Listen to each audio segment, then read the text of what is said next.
por reunirse con el Ministerio de Acción Positiva hoy. Bienvenidos y quiero introducir hoy a nuestro amado pastor, Eric Tobar, que va a hablar de cómo uno puede vencer la desgracia. Amén, amén. Gloria a Dios. Bendito sea el nombre de Cristo Jesús. Sean todos bienvenidos a su ministerio de acción positiva, donde todo lo que hacemos es positivo, puesto de pies y levantado para llevar una plegaria a Dios, que vamos hoy a comprender cómo podemos vencer la desgracia. Amantísimo Padre, te damos gracias, Señor, por este momento, Señor, tan bello, que tú nos permites traer tu palabra, Señor, y compartirla con nuestros hermanos del mundo en todas las naciones, Señor. Desde ya te estamos pidiendo, Señor, que este mensaje llegue hasta los tuéstanos de esas personas que necesitan escuchar cómo vencer la desgracia, Señor, porque somos más que vencedores en Cristo Jesús. Señor, gracias. Permite y dale oído de escucha a la audiencia, no importa dónde ellos se encuentren. Padre Santo, gracias por el privilegio de estar con nosotros. Que tu Espíritu Santo llegue al corazón y a la mente de cada una de la persona que escuchará este mensaje o que está escuchando en este momento, en el nombre y la sangre poderosa de Jesús. El pueblo de Dios dice, amén. Gloria a Dios. Bueno, hermanos amados, queridos hermanos, primeramente le damos las gracias por estar con nosotros en este bello día, aunque lo que vamos a conversar hoy es un poco triste, pero a la vez victorioso. Es un poco desgarrador, pero esperanzoso, porque vamos a hablar de la tragedia que ha pasado en la República Dominicana, que está en la palestra pública hoy en día, de la caída del techo de la discoteca Yese. Un acontecimiento que ha consternado a todas las naciones, porque allí han muerto 236 personas inocentes y han dejado 136 niños huérfanos. El número de viudas no lo sabemos. Y aunque ha sacudido una nación, ha permitido que la nación se una para poder sanar el pueblo dominicano. ¿Y en qué vamos a basar nuestro sermón de hoy? Bueno, he basado en Job, capítulo 1, versículos 20 y 21, que dice lo siguiente.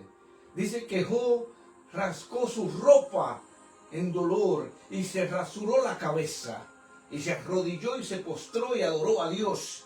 Y dijo en el versículo 21 de Job, capítulo 1, desnudo nací y llegué al mundo, y desnudo volveré a él. Dio Dios y Dios quitó, bendito sea el nombre de Yahweh. Y dice la Sagrada que en todo esto no pecó Job. Amados hermanos, la tragedia es triste, la tragedia nos llega a todos en un momento determinado.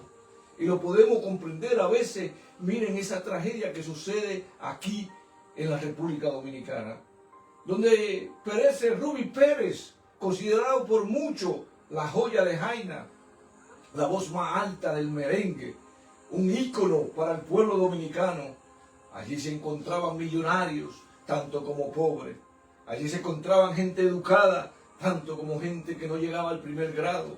Allí se encontraban las esferas más altas de una nación, pero también se encontraban aquellos que servían, Señor. ¿Y por qué hago este pequeño análisis, amados hermanos? Porque cuando llega la tragedia, el pueblo de Dios considera que aunque muramos, seremos victoriosos en Cristo Jesús. Pero vamos a tratar de analizar esto en un contexto más humano y en un contexto más doloroso. Mire, el hombre y dueño de esta discoteca se llama Antonio Payá. Para ponerlo en referencia, ese sería como el dueño de CNN en los Estados Unidos. Un hombre que tiene 20 emisoras, un hombre que tiene inversión en los Estados Unidos, un hombre que tiene riquezas. Pero en este momento, ese hombre, igual que toda esa víctima, está sufriendo. Porque no solamente él va a tener que enfrentar la justicia, pero sabe que tiene un peso moral en el cual 236 vidas han perecido, 136 niños han quedado huérfanos. una cantidad de viudas que no se sabe la cantidad, padres adoloridos, familias adoloridas, estrellas como Dotel, un pinche de los meses, no sé cuánto te lo recuerda, falleció en esta tragedia. ¿Y qué podemos aprender de todo esto, amados hermanos? Bueno, que así como Job sufrió y rasgó su ropa y se recortó el pelo para que todos vieran su sufrimiento, quiere decir que nosotros los creyentes y el pueblo de Dios podemos demostrar el sufrimiento, no lo tenemos que esconder. Él hizo eso públicamente. Entonces está de acuerdo con Dios que podemos sufrir y mostrar los sufrimientos que llevamos en nuestras vidas en las tragedias. El mismo Jesucristo, dice la palabra en el capítulo 11 de Juan, estando frente a la tumba de su amado amigo Lázaro, dice la palabra que lloró la única vez que se graba en la Sagrada Escritura que nuestro Mesías tenía lágrimas en sus ojos. So, él también lloró. Y nosotros podemos llorar públicamente en sufrimiento. Pero la palabra dice también que el rey David, en el capítulo 12 de 2 de Samuel, versículo 20, también lloró al perder el hijo del pecado con Betsabé. Porque es correcto que los cristianos podemos sufrir. Pero en todo esto, hermano, después del sufrimiento, ¿qué más podemos aprender de la tragedia de Job y la tragedia que aconteció en la República Dominicana? Bueno, que podemos adorar en las tragedias. Dice la palabra que Job se humilló y se arrodilló en la tierra para adorar a Dios, porque la soberanía divina está ante todo. Sí, la prueba no puede llegar, hermano, y ciertamente si no te ha llegado, hermano o hermana, te llegará.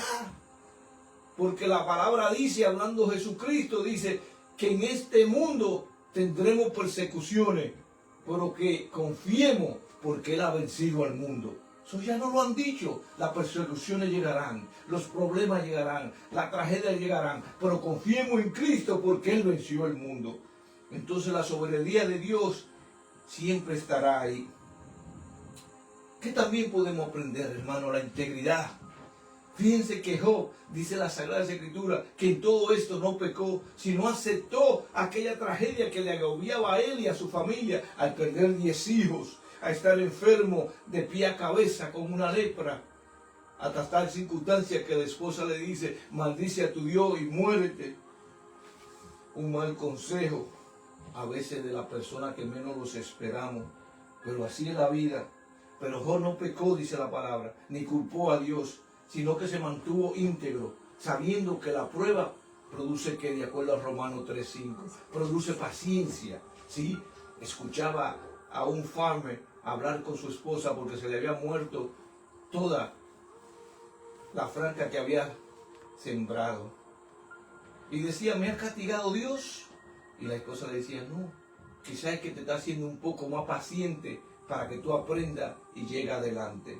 Entonces a veces la prueba causa paciencia y trae fortalezas. También la prueba y las desgracias forman el carácter de un humano para que podamos crecer en Cristo, en cuanto estemos en obediencia, en cuanto entendamos la soberanía de Dios, porque Dios es maravilloso, Dios es soberano, Dios todo lo puede. ¿Y cómo podemos aplicar esto que ha pasado aquí en nuestras vidas, amados hermanos? Bueno, cuando tú has tenido una desgracia, ¿has culpado a Dios? ¿O has aceptado tú en el carácter divino la soberanía de Dios y te ha tirado a adorar? ¿Y te ha tirado a luchar como hizo Job? ¿Ha hecho lo que es correcto ante Dios? Y ha tenido la descendencia de poder adelante, seguir y continuar en oración y en práctica.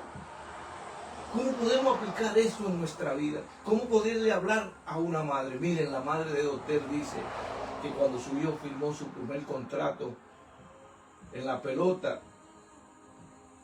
bueno, sucedió algo, él cambió, dice, él le decía que se mantuviera humilde, y él fue una de las víctimas que pereció en este fracaso, en esta tragedia. La humildad llega y nos puede alcanzar hasta largo plazo. También tenemos que confiar en la intercesión divina. Escuchaba el testimonio de dos hermanas que se trasladaban hacia ese lugar a ir con un amigo, pero ¿qué sucedía? Que el amigo quería comer antes y fueron a comer a un restaurante y el Señor, después de haber comido, la comida le hizo mal y se enfermó y tuvieron que irse hacia la casa y no pudieron llegar allí y sobrevivieron por esa intercesión. Fíjense, tú puedes escuchar, amado hermano, amada hermana, amado amigo, la intercesión divina de Dios. A veces te va a hablar. Por eso que tenemos que buscar la guía de Dios en todo y en toda cosa. A veces no debemos desconcertarnos del por qué, sino confiar en quién nos va a liberar al final y al cabo de esta. ¿Y qué del señor Antonio Espaillat? El que ahora mismo el pueblo dominicano, el público está pidiendo sangre, porque así somos. Queremos venganza, sin embargo la palabra dice que Dios dice, la venganza es mía, yo daré el pago. Tenemos que dejar y permitir que la justicia tome su curso. Claro que no es inocente el señor Espaillat, pero él responderá ante la justicia, no solamente en la justicia criminal, por la justicia civil. Y también debemos orar por él, a que a ustedes le extrañe, porque a eso es que somos llamados nosotros los creyentes. Sabiendo que en todo esto que acabamos de compartir contigo, amado hermana, amado hermano, amado amigo, que Job se mantuvo fiel, que aunque sufrió públicamente y demostró su dolor, lo cual también nosotros podemos hacerlo, nunca culpó a Dios. Todo lo contrario, adoró públicamente, se arrodilló, y nosotros en la prueba debemos aprender de Job, porque así que vamos a vencer. Dios nos asegura que somos más que vencedores, porque dice Pablo que ni los ángeles, ni la muerte, ni lo que ha de venir lo alejarán de Dios y el Evangelio. Y a veces parece locura, porque el Evangelio dice la palabra que es locura para muchos. Y parece locura lo que hablamos para poder concentrarnos. Podemos pedirle a Dios que quizá esta pequeña desgracia y esta prueba pueda servir para que alguno se arrepienta y venga a los pies de Cristo. Bendito sea el nombre de Dios. Gloria a Dios. Tenemos la esperanza de que así sea. Y le rogamos al Dios bendice. Señor, usa esto. Puesto de pies, amados hermanos, oremos. Recuerda que si tú estás pasando una prueba, ya pronto viene el refrigerio. Recuerda que sí podemos sufrir públicamente los creyentes, pero recuerda que debemos adorar en ese sufrimiento. Vamos a orarle a Dios por esta familia, por estos 136 niños que han quedado huérfanos, por las viudas, la gente pobre que ha quedado allí, aquellos que servían que nadie menciona, y aquellas familias también poderosas que han perdido sus seres queridos. Amantísimo Padre, te damos gracias. Te damos gracias por el privilegio, Señor, de poder tener a quien clamar en la tragedia, sabiendo que somos más que vencedores, sabiendo que somos victoriosos desde ya, Señor. Porque todavía si perdiéramos la vida, somos y asegurados una vida eterna contigo. Señor, mira esta familia que han quedado atrás. Dale, Padre, fortaleza, confórtala, Señor. También te pedimos, Señor, que el sistema judicial de la República Dominicana puede encarar al señor Antonio Espaillat y hacerlo cumplir con la justicia de vida, Señor. También te pedimos por el señor Antonio Espaillat que tú le dé ahora más que nunca fortaleza para enfrentar lo que se avecina. Señor, ten piedad de aquellos niños huérfanos, esos 136 niños, y ayúdanos a nosotros, Señor, a ser ayudadores de esas familias, Padre, son, y no solamente habladores de la palabra, Señor, sino accionar lo que creemos. Señor, te pedimos porque creemos en un Cristo que nosotros decimos, Cristo ayer, Cristo hoy y Cristo para la eternidad. Que Yahweh te bendiga, amado hermano. Gloria a Dios.